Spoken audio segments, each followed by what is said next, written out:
Hi guys, welcome to the first ever episode of 10 Years in Bed. This is a podcast about mental health for the mentally ill, by the mentally ill, yours truly. Thank you very much. So this is the first episode. If you guys know me, I go on Instagram as Tismpump. My name is Allison.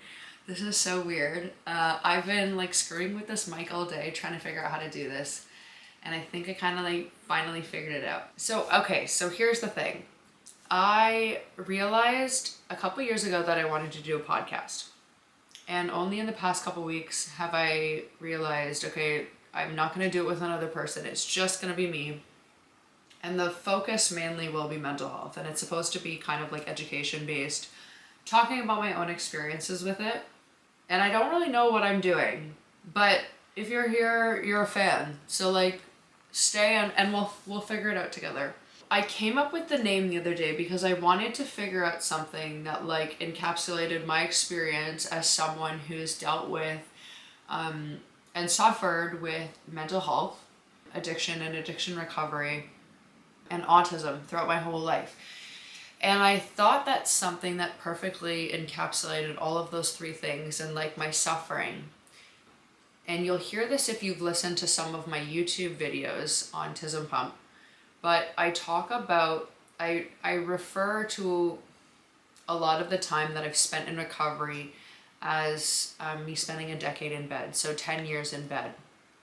And it's been a problem throughout all of my past relationships where my past partners have been you spend so much time in bed, you eat in bed, it's disgusting, you do all this stuff. But at the end of the day, my bed is one place where I feel safe.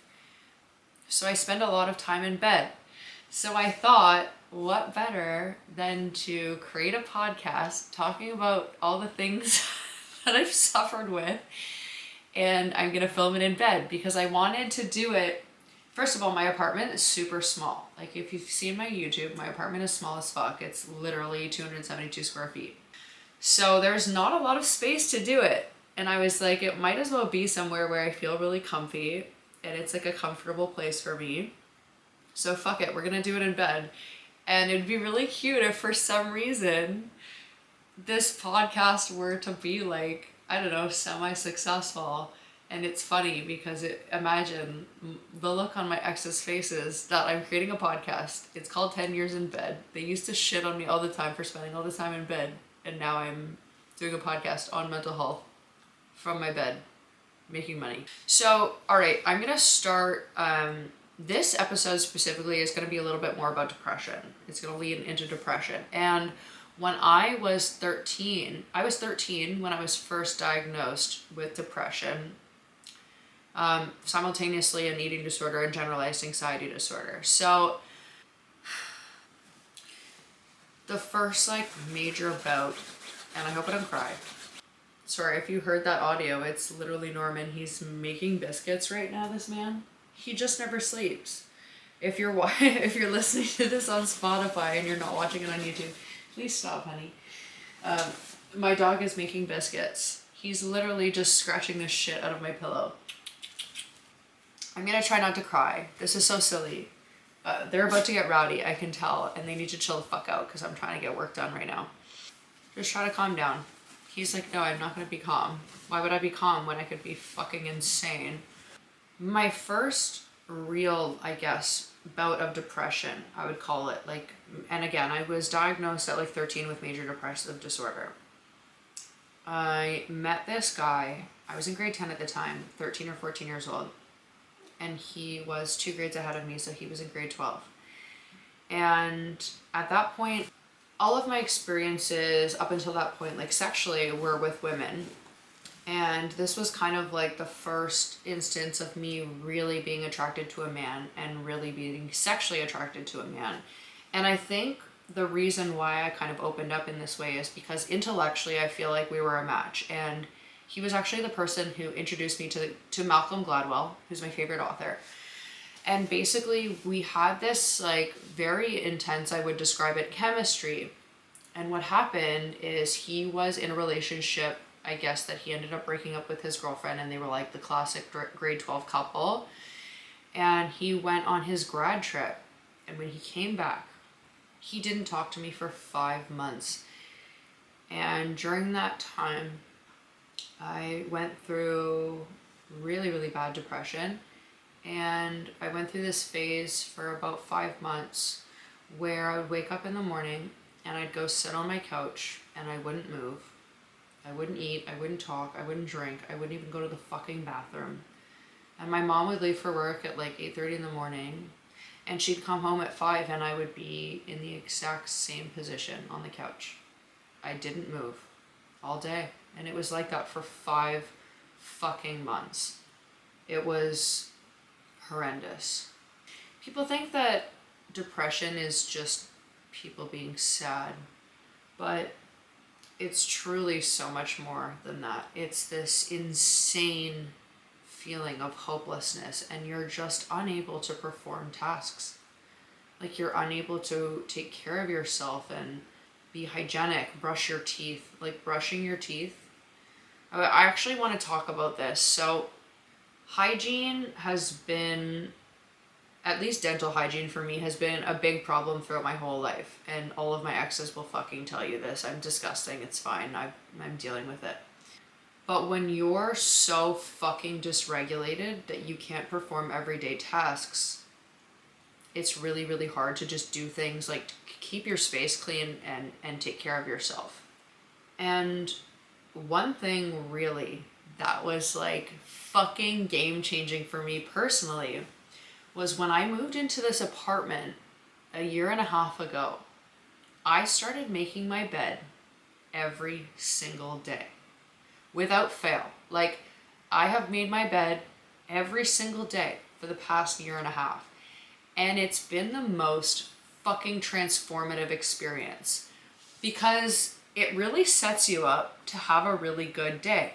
It just does. I don't know.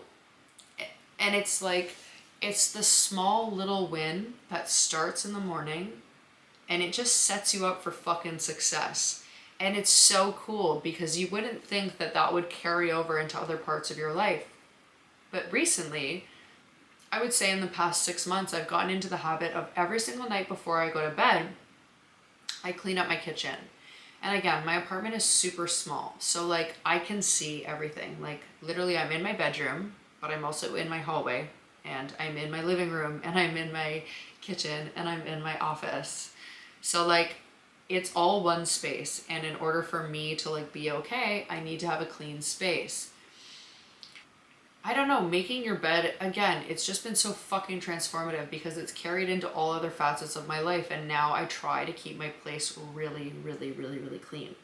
It's interesting because, so if you're listening to this right now, you probably follow me on Instagram. And I went organically, might I add, from around 1,800 followers to around like 45,000 in a month, which is fucking insane. And one of my followers, his name is Markus. Markus, if you're watching this, hi.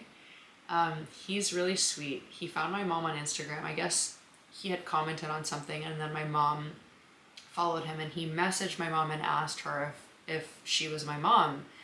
And he thanked her for giving birth to me, which was really cute. I mean, if you don't know, I post a lot of, my content is pretty much based around fitness, autism, mental health, and addiction recovery. So I try to post stuff that's like educational and funny. I'm trying to provide value in a couple of different ways.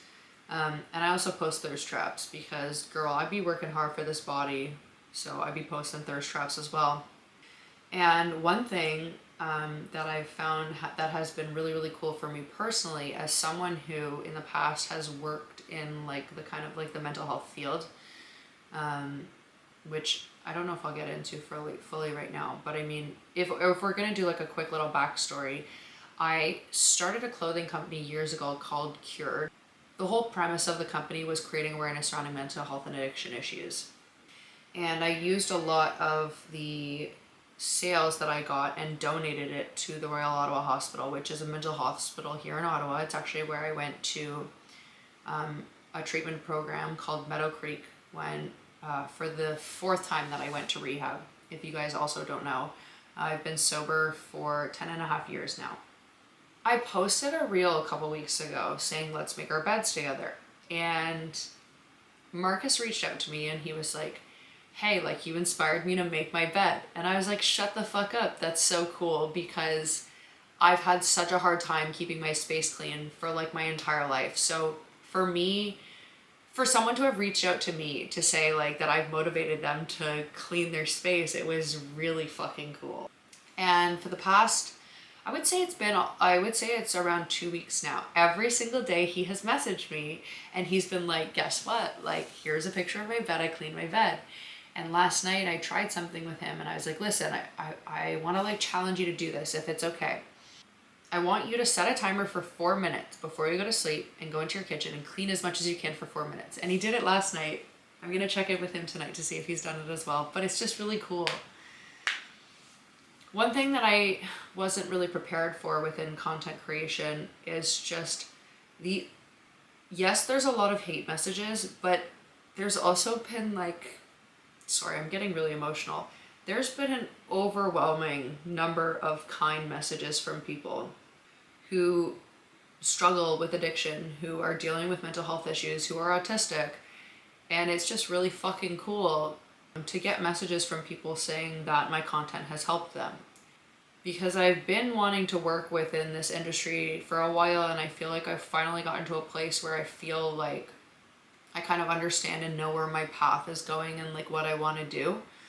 So it's exciting. One thing I did want to talk about is, and briefly touch on, is our healthcare system. So the way that things work, and I'm in Canada, and I would assume it's like this pretty much in North America, because when I did live in Mexico, I mean, I think it's quite a different experience there. So the way things work in Canada is basically, it's really fucking difficult to find a psychiatrist that will help you.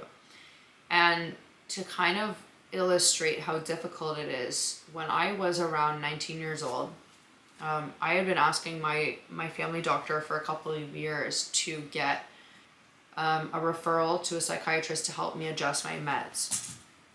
And I remember she actually talked to my mom and she said verbatim, the reality is that your daughter has two, and keep in mind I was 19 years of age at this point.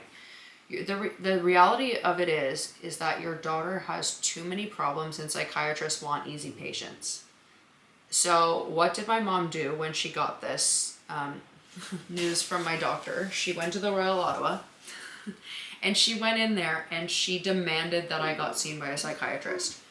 And she got code white called on her for aggressive behavior. And I love her for that.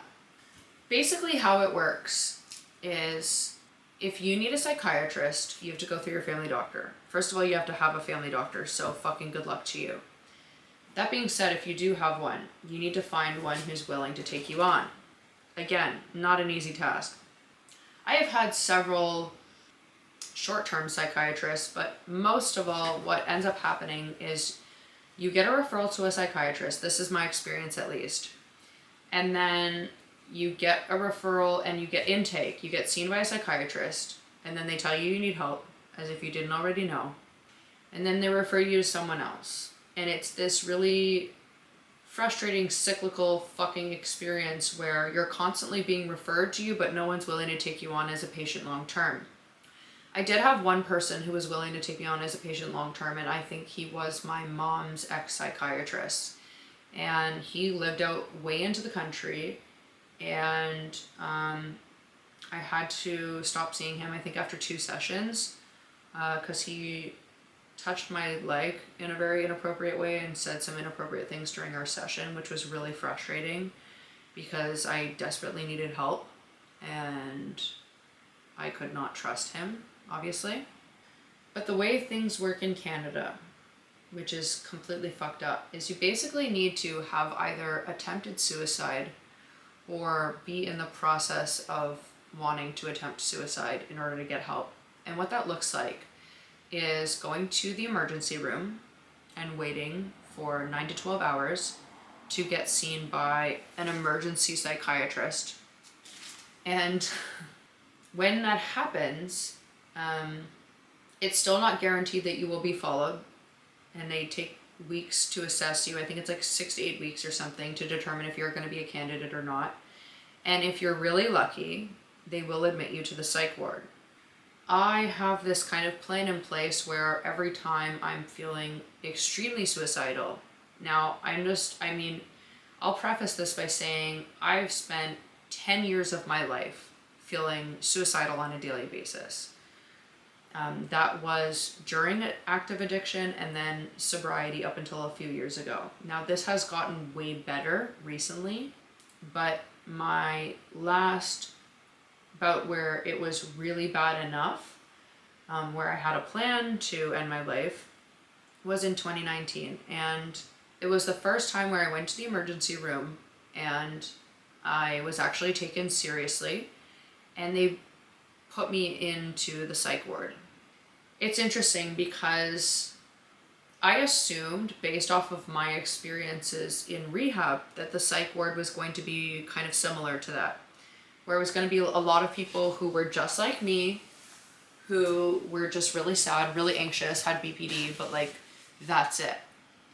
And that was not the case at all. Psych wards are fucked. When I was there, there was a guy named Dave who would take shits and rub fecal matter all over the walls. There were people who were banging their heads against walls that had to be restrained physically. It was a whole other ballgame, to be honest. And it kind of exacerbated things for me. I really don't know much to say. This is going to be very much a trial and error podcast, and I'm just trying to figure things out. My main message to people is that this shit is a lot more common than you think it is. And like, if you're struggling with this shit, you're not alone. And that's kind of the mission here, is to normalize and destigmatize mental health issues, because a lot of people have them and a lot of people suffer with them. But to deal with mental health issues and with autism, personally, in my opinion, is to live in a constant state of dysregulation, which basically means that your sympathetic nervous system is constantly in fight or flight. And it's really hard to perform tasks, any task, when your body is in fight or flight, whether it's something simplistic like just brushing your teeth or making your bed, feeding yourself, changing yourself. And then on top of that, to have to figure out how to exist in this world, go to work, be effective in your job, be effective in school, be effective as a friend, as a family member, as a coworker, and just survive in this world is really fucking challenging. It's hard, and this world is not made for people who are disabled, for people who have mental health issues, for people who are neurodivergent. It's just not made for us. It's not set up for us. I think the goal of this podcast is really to make people realize that they're not alone in their struggles. And that being said, it's hard, right? Because at the end of the day, if you're struggling and you know what this feels like, the last thing that you want is to know that other people are struggling too. Like, first, it doesn't fucking help you to know that other people are struggling with the same shit as you, because it's like cute. I mean, I'm so glad that other people are also suicidal. Like, no, you don't wish this shit on anyone. If you've suffered with major depressive disorder, you don't wish this life on anybody. You don't. It's fucking horrible. It's truly, truly just a fucking nightmare. That being said, as like corny as it is to say, there is light at the end of the tunnel. And like, when you've gone through so much dark shit, to be able to come out on the other side and like learn how to do the simplest things. Like, I remember a few months ago getting to a point where I was talking to my mom, and I had been cleaning my kitchen every night for a while, and I had started brushing my teeth every day and flossing every day. And I've never done that in my entire life. And I remember calling my mom, and just for context, I'm almost 30 years old. I remember calling her and just being like, it's crazy. I'm so proud of myself. Like, I'm brushing my teeth every day. I'm flossing my teeth every day. I'm making my bed every day. And like, I'm cleaning my kitchen every day. And it's something that is so small. You know, you'd think that like everybody does, but for me, it's just the biggest fucking accomplishment that you can imagine.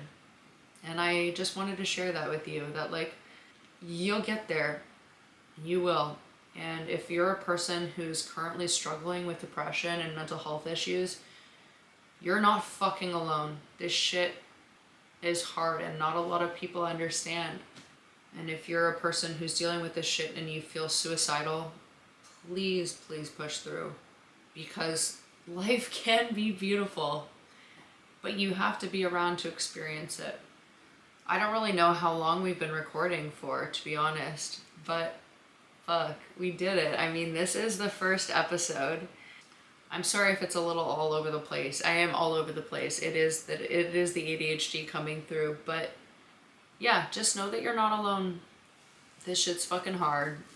And I hope to see you guys again soon. I mean, if you got to the end of this, please let me know if you liked it. And it's on Spotify or Apple Podcasts. I don't know how I'm going to figure out how to do that. But if you like it, please give me a 5-star rating. Like, why not? You know? It takes like 2 seconds. But yeah, this was the first episode of 10 Years in Bed. And if you're here and you made it to the end, thank you so much for being a day one. Thank you for coming with me on this journey. And I'm just really excited to see what the future has in store for us. Yeah. All right. I hope everybody has a lit night.